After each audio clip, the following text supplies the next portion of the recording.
Like, if you're a broke boy, just say so. Are you tired of getting disrespected by women? Well, good news, everybody! I've got the clues to use. I'll make sure that you get fat stacks, fat chicks, and you don't get ED no more. Probably. I call it knowledge. Alright, now we're going to educate you with some information. We need to make sure that your Atlas trees don't look like this Atlas tree. So first off, we're going to go ahead and start with Scarabs. Now, Scarabs is something that's been in the game for a long time, but now you're going to find that Scarabs are going to be way more valuable, they're way more common, and everybody probably needs to figure out how to fit some of these into their tree. The stuff near the very, very middle top, I wouldn't suggest, but all the outside stuff is going to be great. You really just need to increase how many Scarabs are dropping total, so you have Scarabs to trade, to sell, and you're going to still have to buy some, but you have to buy a lot less as long as you're doing that.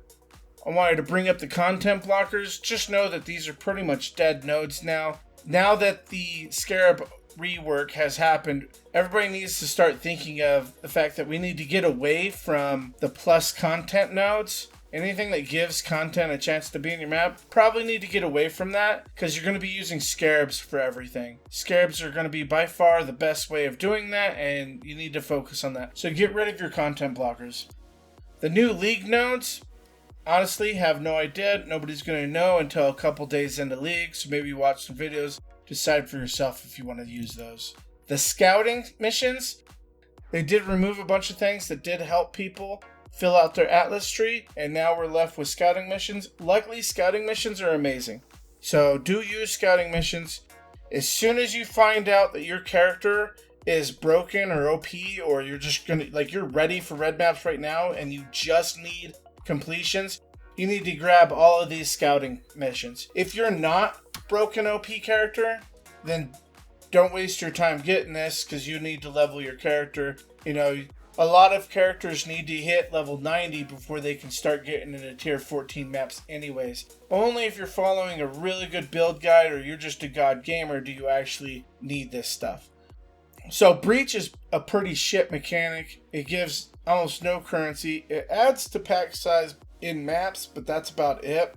I would avoid it at all costs until you are like a really big juicer and you know what you're doing. And if you do that, you're probably not watching this video. Abyss is for new players. I do suggest everybody try Abyss within your first 2 or 3 leagues. The big things it's going to teach you about selling. Anytime you get a 6-mod jewel that doesn't look like trash, you need to throw it in a stash tab marked for 1 divine.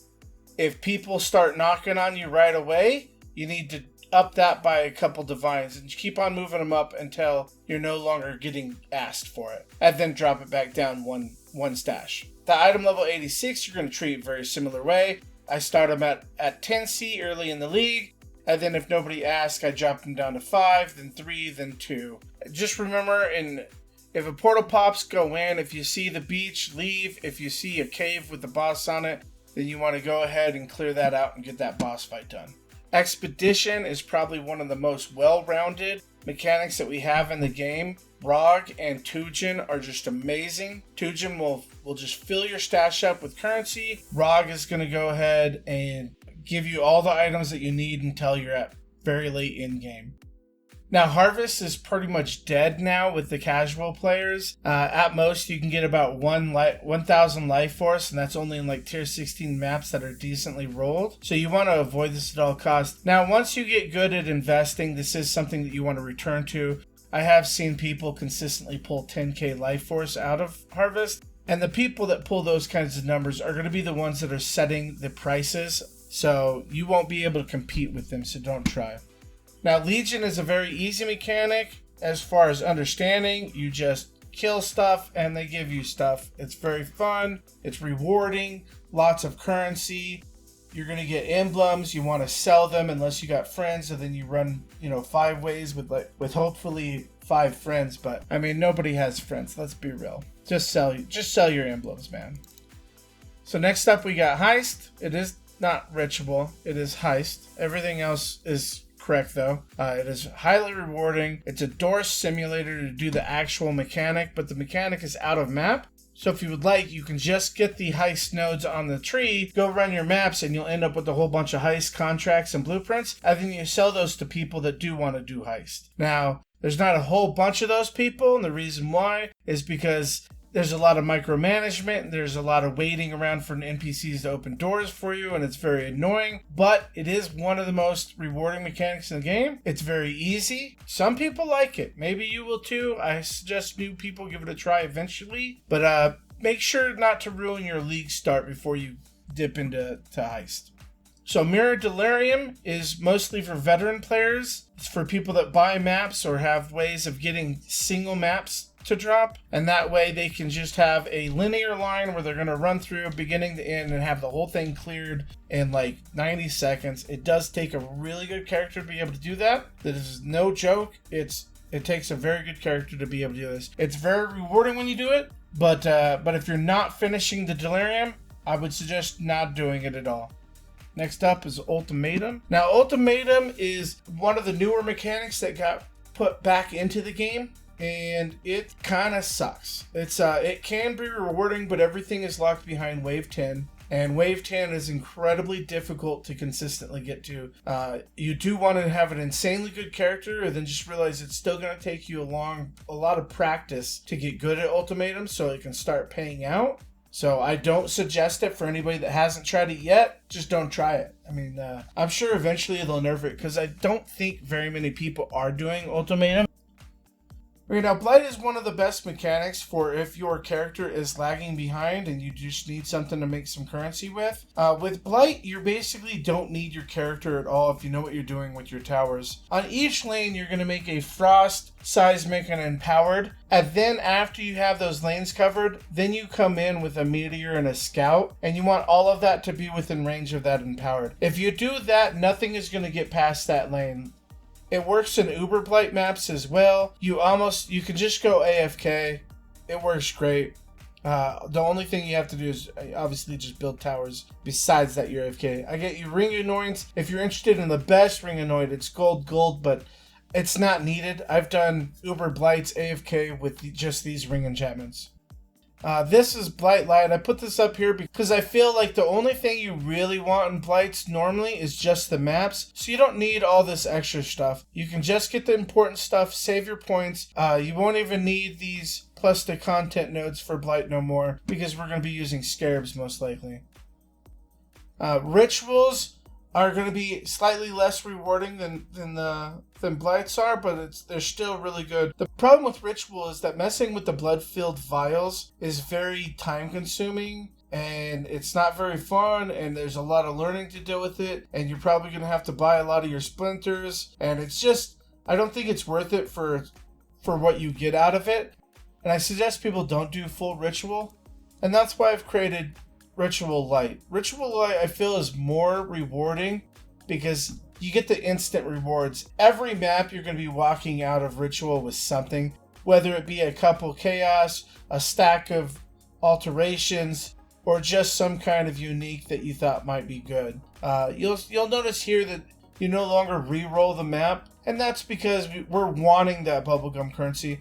We're not going after those mirror shards or divines that are probably never going to drop. We just want the fast bubblegum currency because we need to go buy those new boots. So this is great for early game.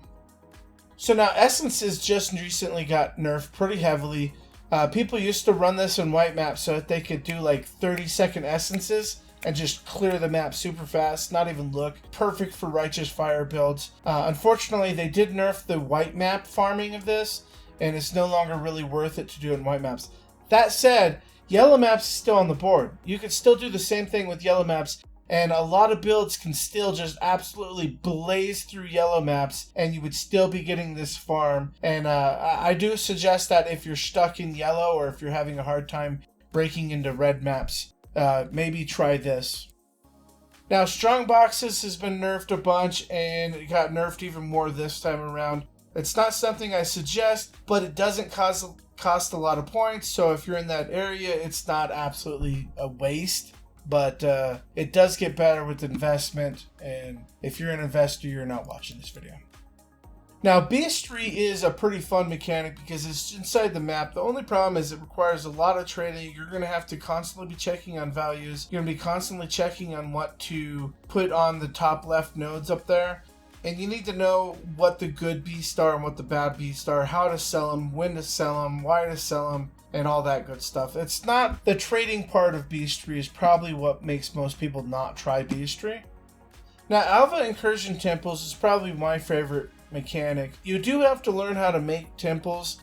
It is a bit of a learning curve, and you need to go watch some videos and look at some and figure it out. Once you figure out how to make temples, you're going to make good money. These temples that I walk out with are generally worth at least 1 divine and upwards of 6 to 7 divines. And yeah, I can pop those out quite often. So it's just a nice extra currency that's not needed. Now there is a new node on here called Cursed Treasures that we've never seen before. Maybe try it after you figured out incursion, but I wouldn't start with it. So if you're learning incursion, don't get that and just figure out incursion first. I did find out that back in 3.1 there is a Cursed Treasure hideout, but I don't think that's connected to what that node is. Betrayal. Now, Betrayal, it used to be very complicated to do this, but I'm going to be honest with you, they've now nerfed Betrayal so many times that you want to just basically skip the member board, and your only goal is to rush to Katarina. So just get all your members to rank 3, execute them, rinse and repeat over and over again until you spawn the boss. Once you spawn the boss, go check the hideouts, but generally, no matter what you do with the mission board, it's not going to be worth any time wasted on it. So just get to the boss. The boss is worth some money now. The new Veld Chaos Orbs are probably going to be worth a lot, even though everybody's angry about that. The crafters are going to want those new orbs. And plus, Katarina does have some of the best uniques in the game.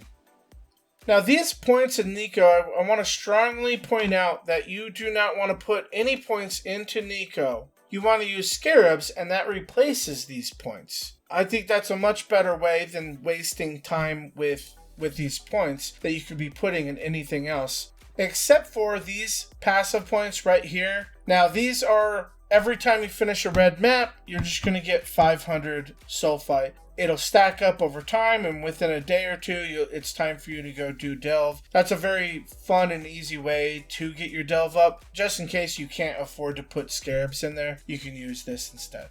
Searing Exarch is the fire boss. The boss isn't hard. He's made a lot easier if you have 85 fire res. The main thing is that you can really rain chaos orbs by clicking on these orbs, the altars, frequently. Make sure you read them first, but I do want to point out this is mostly for cold and lightning users. They'll have the easiest time being able to use these altars. Most of the altars completely screw over fire, chaos, and physical. Eater of Worlds is completely different, where Searing was just shitting out chaos, or Eater of Worlds doesn't shit out anything. In fact, you'll go days or weeks without getting a single thing, and then all of a sudden, you'll find the Divine Altar, and then poof, there's 100 Divines. It generally won't be that much, but you get the picture. It's very good if you have the patience. I'd never have the patience, that's why I don't run it, and you could just get unlucky and spin the whole league and not get a single one. I know people that have done that, so I wouldn't put all your eggs in that basket. Now, Maven bossing is what a lot of people generally do if they don't want to do any kind of major juicing, and I highly suggest this for new people. What you're doing is you're making map bosses drop more maps that are going to be worth more money, and then you're increasing how many map bosses are in each map. Also, you're going to really make sure that you're getting invitations done frequently, and as we all know, doing invitations is very rewarding. Now, it is something that you might need a friend that's got a very good character, or you might have to call somebody in to clear it. I know that's always annoying, but you're going to find that no matter what you do for in-game. You do need a good character, or you do need to go ask for help either way. So here I've made a little template for new players. This is what I would kind of suggest. You're going to start with Harvest, then Essence, Ritual, then Maven Bossing, and then lastly you're going to put some points into Scarabs. This is how I would suggest you start your league off. You'll notice that we have plus content nodes for everything that we're getting, because I don't like to buy Scarabs while leveling and while filling out my Atlas. I just want to focus on my Atlas and just really push as far as my character can take me and make sure I'm not dying so I'm not losing XP. This is what I would do after that fact. What we've done here is we've dropped plus content nodes, and now we've added in Beastary. This might be something that you want to do. You can also pick something else. You could have put most of these nodes into Alva incursion temples. You could have done whatever you want. Another thing you might want to worry about is that Essence monsters and tier 16 maps are incredibly rippy sometimes. You might have to run away from an Essence monster once in a while. Maybe one out of every 10 Essence monsters may be able to kill your character. So get a feel for that. You may want to drop Essences once you're hard stuck in tier 16s. So here's the second template I made. It starts off with Expedition, then Legion, then Maven farming, and then Abyss. And if we go look at this next one over here, you see that I've dropped all of the plus content nodes and tried to get some of the Scarab nodes. That's all I've got for you. Thanks for your time, and like and subscribe, and yeah, thanks. Have a good league start.